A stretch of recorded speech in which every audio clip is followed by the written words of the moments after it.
Hi, my name is Mark Burnett, and in this video I want to talk about Russia is economically surrounded. Yes, on all fronts, Russia is economically surrounded. And before I get into the big picture, I want to tell a story about a microeconomic foundation or a microeconomic agent, because it's at the micro level you can really tell the symptoms of an economy. What I want to talk about is actually my cousin, Tomek. Tomek is a young guy, and what he does is he fixes combines. If you know what a combine is, it's not like just a tractor or something you see a ride-on mower. It's nothing like that.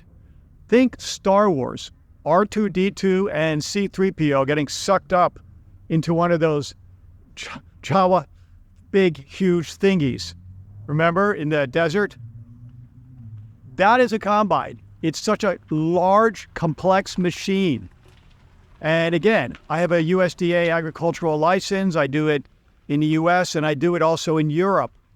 I know a little bit about combines. They thrash, they sift, they sort the grain, rye, seeds, flax, everything that's produced in Eastern Europe. And what my cousin Tomek does is kind of the Mozart of combines. He has a baker's dozen sitting in his side yard. The neighbors really don't appreciate it, but whatever. It's like these old people always looking at him with binoculars. He fixes them. He buys them. He buys the junk, scrap from the junkyard, basically, and buys his combines, gets them on these huge double tractor trailer trucks or whatever to haul them over there, and he fixes them. He uses parts from all over the world, mostly Germany, Poland, and the US. And then he resells them, and it's a pretty good business. But the amount of creative and mental energy going into fixing a combine, such a complex piece of machine, think about it. Can anybody off the street do it? It takes a lifetime of experience and knowing where to source the parts.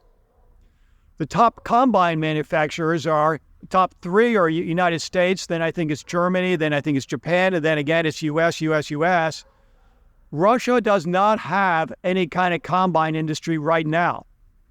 They were stressing Russia big, Russia strong, Russia everything domestic, and they do have a combine manufacturer. It's way down on the list. After US, Germany, and Japan, way down, and even other European producers. But they do produce combines internally in Russia. It's this industrial center, Rostov-on-Don, is called Rosselmont. That's the manufacturer. You can look it up. That's not the problem. The problem is with economic sanctions surrounding Russia. The Russians are surrounded. All the bridges and exits for the Russian economy are already blown because of the geopolitical event. So they can't source the parts. They can assemble it on Rostov-on-Don, but they can't source the parts. And my friend Tomek, who has an intimate knowledge about combines, has said the Russian combine industry is gone. And in my last video, I talked about how the breadbasket of Russia is having trouble. And many of you say, well, they grow other places, not just this localized breadbasket. But what you have to understand about economics is everything is on the margin. It's a marginal thing. It's like the straw that breaks the camel's back. It's the margin that matters. Because if you have enough disposable income to pay your rent, that's fine. But then you have marginal increases in food because of shortages. That margin is the straw that breaks the camel's back, and it's a domino effect. If you were to extrapolate combines to all other sectors of the economy, from automotive sectors to transportation to building, construction, it's the same story. My cousin Tomek, who fixes combines and has a lot of curious onlookers in his side yard, he's probably like the world expert on combines. It's an integral part of the local economy. You extrapolate that to all local economies across Russia, they have severe part shortages. They can only source so much from China right now, and that's being used to fuel the geopolitical event in Ukraine. It's not being used to fix construction materials for building and houses and food production, coupled with the fact that there's a huge crisis or labor shortage in Russia. If you look at some of the pictures of the people on the front, they're young men who would normally be working in the fields, accumulating skills, technical skills, vocational skills, such as fixing combines, construction work, working on, wreckers and construction material and mortar, concrete. That's not in place. This is having a huge, and I'm a marginal economist, the Austrian School of Economics, but also there was also the English School of Marginal Economics. It's always on the margin that things happen in economics. So Russia is surrounded economically because it can't source the parts. The funny thing about Russia, and I'll talk about this in other videos, there's no GDP. It's all concentrated. There's no diffusion, dispersion, diversity in GDP. It's all 25 to 30% around Moscow and something called like an IT industry and these higher level services. Well, breaking news, these sanctions are hitting those financial and IT industries. They can't just create vaporware independently of all these other countries like the US and Europe and China and Japan. China can source some things, but not everything. If you look at Europe, they have tremendous diffusion and diversity of GDP centers. Even London, which is a huge one, is only 3.5% of GDP if you incorporate all of the Europe, because it's a free movement of labor and capital. I'm a Polish citizen, but I can go to London any day of the week and work and live. It's pretty easy, even with the British exit. In the U.S., there's all these hubs. It's, Miami is the hub and connection to South America, L.A. entertainment, San Francisco a hub to Asia and also IT. New York arguably has probably the whole center might have 9%, which is huge.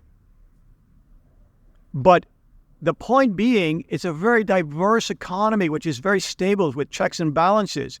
Chicago is developed as like the agricultural grain centers, and that's why they trade futures there. If you know about commodities and future markets, it's not in Wall Street, it's in Chicago. China, I think like Beijing is only like at tops, the whole China, like at 3.5% of GDP. You can say whatever about the Chinese, but they have a very diverse, diffuse GDP. It's spread across. That's another story. Russia does not have that. Moscow is surrounded economically. They can't field combines in the field. They can't continue construction. They can't repair infrastructure that has been disrupted in the oil and gas sector. The Russian ruble, highly correlated with a little bit non sequitur. I was running some correlations this morning. It's like 0.93 correlated with oil and gas. That oil and gas sector goes down, the ruble goes down further. Of course, the ruble's pegged. So again, it's just another piece of evidence that the Russian economy is surrounded. The Russians are surrounded, and there's no way out. There's no exit. They can't all flee to Moscow, and there's just some piggy bank that's just going to, with ruble, generate food. It just doesn't happen. People say sanctions don't work. Sanctions work spectacular, outstanding. They're all being, the avenues and ways to get around sanctions are being brought in closer and closer and closer. And this net, again, the Russians are surrounded. That's the theme of the video. I've used some microeconomic example of combine, something that I know personally. I'm just not an academic economist sitting in an ivory tower. I get my hands dirty. I know these combines. My cousin Atomic is probably a world expert on combines and repair. In Russia, the combines are not working. They don't have the parts, And if you know anything about agriculture, tractors and combines are always falling apart. You're always going to have to repair it. They don't have the parts. That's one example that I know and that I have expertise in. Talk to an economist who knows something about automotive or construction or rail or oil and gas experts.